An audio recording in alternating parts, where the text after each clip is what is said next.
Okay, before I am streaming today, I wanted to quick make a video. We're gonna try to make this much quicker than I've done in the past. Okay, why does League suck? Why are people so angry? I figured I'd just try to hammer out a few points that are annoying people. Number one, supports are overpowered. They just are. Support items are undercosted, overstat. They're broken as shit. Every support item, tank support items, enchanters support items, shield spammers. I mean, if you look at an item like Ardent Sensor alone, what does Ardent Sensor do? It gives you cooldown reduction, ability power, heal shield power, movement speed, mana regeneration, attack speed for people you shield, magic damage for people you shield. It scales up your shield with cooldown reduction and ability power and heal and shield power. You go from, you know, barely shielding people to, oh my god. Summonary is just ridiculously broken. Summonary is just absurdly broken. I mean, you look at the shielding coming out of that summoner, and it'll be like 1,000 shielding by 15 minutes in the game. You know, it's absurd to me. Balancing on the LCS timetable is shit. The Ardent meta went on forever, then immediately following the Ardent meta was 7 months? It was a long fucking time of only bot lane matters meta. That's shit. That's absolute shit. That's garbage. You can't expect people to play a game when they're spending half a goddamn year in a shit meta that we knew pretty quickly was a shit meta. It's like we've been sitting here since January. I mean, it was in January that we first figured out, hey, this sucks. And now in June, it gets fixed? Okay, yeah, sure. Ride sucks at seeing the future of their actions. As I would describe it, Ride is a chess player who only sees their direct move and doesn't plan for their opponent at all. They're bad. They're terrible. I mean, the best example I have from recent memory is when they buffed Graspy and Dying, buffed Graspy and Dying, buffed Graspy and Dying, buffed Graspy and Dying, removed Armor Pens from Rune, and removed Fervor, all in the same patch. Then they didn't address it for, what, was it 4 months before they added Conqueror? What? I don't... What? It's shit. That's absolute shit. And they still haven't nerfed Graspy and Dying. And you still have champions like Gangplank just abusing Grasp to auto-win lane. You still have champions like Cho'Gath. And you still have champions like Ornn who are running around with Graspy and Dying, beating the shit out of everyone. And again, it was what? It was 4 months? It was 4 months before they finally said, hey, maybe buffing Graspy and Dying, buffing Graspy and Dying, buffing Graspy and Dying, buffing Graspy and Dying on the same patch that we remove Fervor and Armor Pen has had a bad effect on top lane. This patch, they nerfed AD carries but not tanks. I mean, we frequently see this dumb shit where... Well, I mean, we've seen this patch. I mean, how many of you guys have seen a tank running around the mid game where AD carries can't, you know, start chucking out 1,000 crits at 15 minutes and it ends up very poorly for the game? Ghostcrawler is just awful. Now, people will say he doesn't work on the game that much, but I don't consider Metal to be much better. Ghostcrawler is just awful. And I decided to bring in 2 quotes here. His first quote is, he's talking about melee champions versus range. So somebody says, this is what makes melee hard, and he responds, but aren't those all issues that any champion has to deal with? It feels like range champions have to deal with all of that, plus the additional challenge of managing things like range, area of effect, skill shots, rapid target switching afforded by range, and kiting. What additional parameters do melee champions have that that range lack? In other words, range is more skilled than melee because they're ranged. I mean, I just don't even have to respond to that one. I'm just read that one out loud. Range is more hard or difficult because it's range. This is actually what Ghostcrawler believes. And anyone who's worked on his games in the past very much knows that he truly believes it. He truly believes that range champions are the superior, more skilled champions, okay, that deserve to be stronger for being more skilled. I'm not going to respond to that one. Here, the example, look, the people who build airplanes rarely pilot them, but they still have a pretty good idea on how one flies a plane. Now, look, the problem with this example is he talks about the game as if he codes the game, as if he's physically building the game. He doesn't code the game. No, no, no. You are not building the plane. You are furbishing the plane. You are doing the aesthetic of the plane. Now, let me put it this way. If you gave a guy... the option, can you make a really comfy chair? And he responded to you, I'll make the really comfy chair, but I won't sit in it. You don't have to sit in a chair to know how comfy it is. You'd probably be like, dude, that's stupid. What the fuck are you talking about? But Ghostcrawler says that and doesn't even realize the irony of it. Yeah, no, you definitely don't have to sit in a chair to know how comfy it is. Just keep designing chairs without ever sitting in them. 5. Balance focus should be on fun. It should not be on creativity. It should not be on win rate. It should not be on the LCS meta. Look, if Teemo has a 50% win rate, that's 50% higher than it should be because Teemo fucking sucks to fight.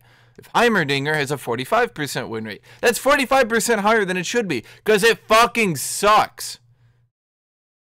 Okay, just so we're clear. LCS meta. Why does the LCS meta sucks? Because the LCS meta gets us this, balancing around the LCS time. Oh, we can't nerf 80 carries. They're in the middle of an LCS season. Oh, they chose players for their team based on this meta. I don't give a fuck. It doesn't comfort me to know that. As a player, I am not sitting here going, well, it's only another 2 months before they nerf 80 carries. But look, it's okay that the LCS is just totally stopping us from doing anything because they pick these players based on... I don't give a fuck. Finally, gameplay thoughts while the game on fire aren't helping. Unless Metal starts coming out with gameplay thoughts and, yeah, supports are broken and maybe buffing them every single season for 8 seasons was a bad idea. Maybe we should have stopped around season 5 or 6 when most people agreed they were pretty good and playable. Yeah. Lastly, doing things like, here, I'm gonna just put this 7.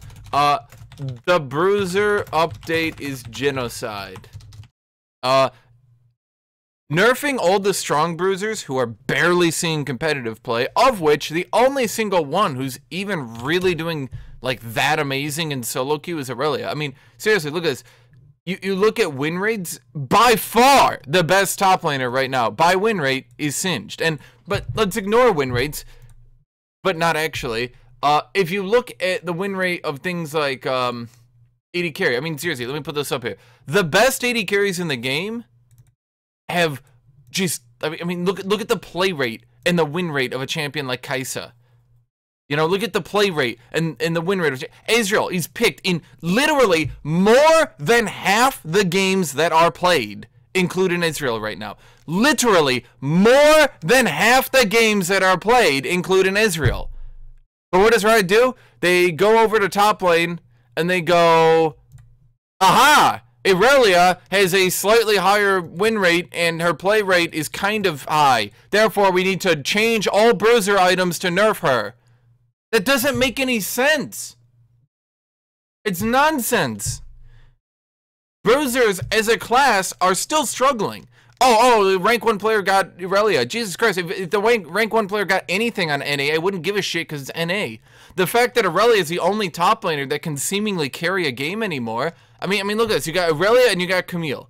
Pretty much, that's it. That's it for carrying a solo queue game. If you don't play those two, you just can't carry. And people will talk about, oh, but Aurelia's got 1k true damage. I mean, that's overpowered. I don't give a shit. Does the 1k true damage make her overpowered? Well, clearly not. Clearly it doesn't. Is it annoying? Is it frustrating? Sure, sometimes it does suck when she pops a 1k true damage nuke, ease back to you, and pops a second, 100% or say 1k true damage nuke. Sometimes that does suck, but you have to realize that the champion has to deal with everything throughout the game, and you have to realize that when you play top lane, it sucks. I mean, I don't really know a better way to put it. It just sucks to play. There's a good reason why when you look at the play rates, top lane is played less than support at high and low. It just, you got 2 champions that can carry, and they're very frequently banned. Look, and here's the other thing. It's not like Aurelia and Camille are these amazing laning phase champions who beat on people. No, all they can do is carry. I mean, we see this time and time again that Jax is used to beat the shit out of Aurelia and Camille. We see it where Kled is used to beat down Aurelia. He loses to Camille, but he beats the shit out of Aurelia. You know, we see Tryndamere used to beat the shit out of Aurelia, and especially Aurelia. I mean, there's just nothing, but Camille too. I mean, and that's it. I mean, we see people playing Ignite top, and I don't know. This is my point. The Bruiser update is as stupid as shit. They're basically nerfing all the best Bruisers by nerfing Titanic, by nerfing Ravenous, by nerfing Sterig's Gauge, and then they're giving a second item, Atma's Impaler, which arguably isn't even better than some of the items we have right now. I mean, look at Maw of Malmortius. the current Maw of Malmortius goes up against Atma's and doesn't even lose, to be honest with you. So even if you stacked health and popped out the Atma's, it would be like, it doesn't even lose. Atma's needs 5 seconds to proc. 5 seconds. 1, 2, 3, 4, 5. By that time, the team fight is over. Oriana has gotten a pentakill. You know? Why do I give a shit about 5 seconds later? And what does the item do without that damage? It's just a huge chunk of damage, a little bit of armor, a little bit of magic resist. That's it. A huge chunk of damage, a little bit of armor, a little bit of magic resist. I mean, maybe if it gave like 60 armor, 30 magic resist, I'd be like, okay, fine, you know, great.